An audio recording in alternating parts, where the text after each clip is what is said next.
गैर संज्ञेय अपराधों यानी कि नॉन कॉग्निजेबल ऑफेंस की जांच के लिए पुलिस को मजिस्ट्रेट की मंजूरी की आवश्यकता होती है, क्योंकि यह भारतीय दंड प्रक्रिया संहिता यानी कि सीआरपीसी की धारा 155 का सब क्लास 2 के तहत अनिवार्य है। हाल ही में सुप्रीम कोर्ट का इस प्रावधान को लेकर एक महत्वपूर्ण व्याख्या दी, जो कि एक लेटेस्ट जजमेंट जो कि हाल ही के दिनों में आया है, जहां सुप्रीम कोर्ट ने कहा कि पुलिस को गैर संज्ञेय अपराधों की जांच के लिए मजिस्ट्रेट की मंजूरी की आवश्यकता क्यों है।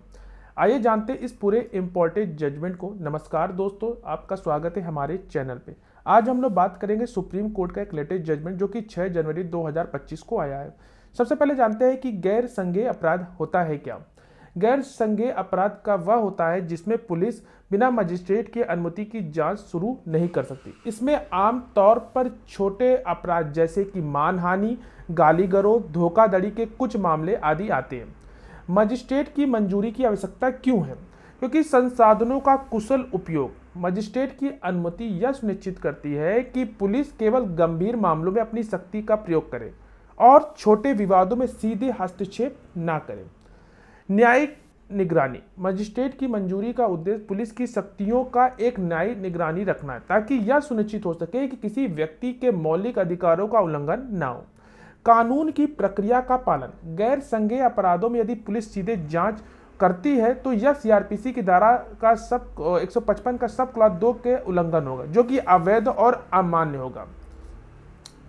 हाल ही में सुप्रीम कोर्ट ने 2 जनवरी को कहा कि पुलिस सूचना मिलने के बाद संज्ञेय के रूप में वर्गीकृत गंभीर अपराधों की तुरंत जांच कर सकती है। इसमें विपरीत गैर गंभीर या गैर संज्ञेय अपराधों की जांच केवल मजिस्ट्रेट के आदेश के बाद ही की जा सकती है। सुप्रीम कोर्ट ने कहा कि जब गैर संज्ञेय अपराधों की बात आती है तो हमारी आपराधिक न्याय प्रणाली में पुलिस की बलपूर्वक शक्ति को नियंत्रित रखने के लिए कुछ सुरक्षा उपाय किए गए हैं। खंडपीठ ने स्पष्ट किया कि दूसरी ओर जब यह गंभीर यानी कि गैर गंभीर अपराधों में संबंधित होता है, जिन्हें आमतौर पर गैर संज्ञेय अपराधों के रूप में वर्गीकृत किया जाता है, तो कानून आपराधिक न्याय प्रणाली की पूरी ताकत को काम करने में अधिक सतर्क है। इस प्रकार जब तक पुलिस को मजिस्ट्रेट से हरी झंडी नहीं मिल जाती तो वो अपने आप जांच शुरू नहीं कर सकती। यह सुरक्षा उपाय नागरिक की स्वतंत्रता और राज्य की अनिवार्य शक्ति के बीच एक अच्छा संतुलन सुनिश्चित करते हैं। वर्तमान जो ये मामला था, धारा 186 और धारा 353 के तहत अपीलकर्ता के खिलाफ एक एफआईआर दर्ज की गई। जहां पे अपीलकर्ता ने इसको निरस्तीकरण के लिए हाईकोर्ट का दरवाजा खटखटाया, लेकिन एफआईआर के साथ जो कोर्ट की धारा 161 के तहत दिए गए गवाहों के बयान आधार पर याचिका को खारिज कर दिया गया। इस प्रकार वर्तमान जो अपील दायर की गई।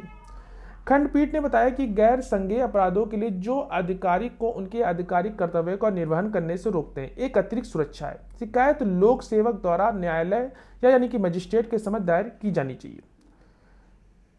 इस संबंध में न्यायालय ने देखा कि वर्तमान मामले में जो लोक सेवक हैं उनके द्वारा ऐसी कोई भी शिकायत दर्ज नहीं की गई। यह ध्यान रखना महत्वपूर्ण था कि जो संहिता की धारा 195 को अनिवार्य करती है।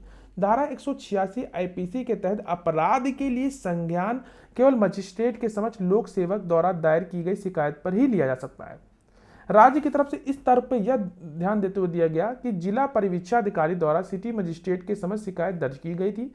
न्यायालय ने स्पष्ट रूप से कहा कि शिकायत न्यायिक मजिस्ट्रेट के संबोधित की जानी चाहिए। खंडपीठ ने कहा कि दंड प्रक्रिया संहिता के अर्थ और दायरे शिकायत न्यायिक मजिस्ट्रेट के समक्ष दायर की गई शिकायत, न कि कार्यकारी मजिस्ट्रेट के समक्ष। इस बात पर जोर देते हुए लोक सेवक जो द्वारा ट्रायल कोर्ट के समक्ष जो लिखित शिकायत अनिवार्य शर्त थी, सुप्रीम कोर्ट ने आईपीसी की धारा 186 के तहत ट्रायल कोर्ट द्वारा दिए गए संज्ञान को अवैध करार दिया। जहां तक धारा 353 का संबंध है, न्यायालय ने स्पष्ट कर दिया कि किसी कार्य को इस धारा के अंतर्गत आने के लिए उसमें या तो हमला या अपराधी बल शामिल होना चाहिए। हालांकि वर्तमान जो एफआईआर में उक्त दोनों आवश्यकता में कोई भी उल्लेख नहीं था। केवल बाधा डालना पर्याप्त नहीं था, क्योंकि धारा 353 और धारा 186 की तुलना में गंभीर प्रकृति की है। इस पृष्ठभूमि के खिलाफ न्यायालय ने अपीलकर्ता के जो खिलाफ जो आपराधिक कार्रवाई उसको रद्द कर दी। यह जो जजमेंट का जो केस टाइटल है वो बीएन जॉन बनाम उत्तर प्रदेश राज्य और अन्य के मामले में आया है।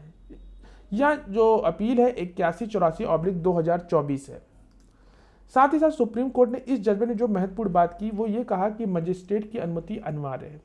साथ साथ मजिस्ट्रेट की मंजूरी का दायरा बताया गया। साथ ही साथ इसमें संवैधानिक अधिकारों का संरक्षण है, यानी कि मजिस्ट्रेट की अनुमति का अनिवार्य यानी कि बिना मजिस्ट्रेट की अनुमति की जांच शुरू करना कानून का उल्लंघन है और इस प्रकार का आधार पूरी जांच को रद्द किया जा सकता है। मजिस्ट्रेट की मंजूरी का दायरा, यानी कि मजिस्ट्रेट को अनुमति देने से पहले यह देखना चाहिए कि मामला वास्तविक है, न कि केवल किसी परेशान करने के उद्देश्य से दर्ज किया गया हो।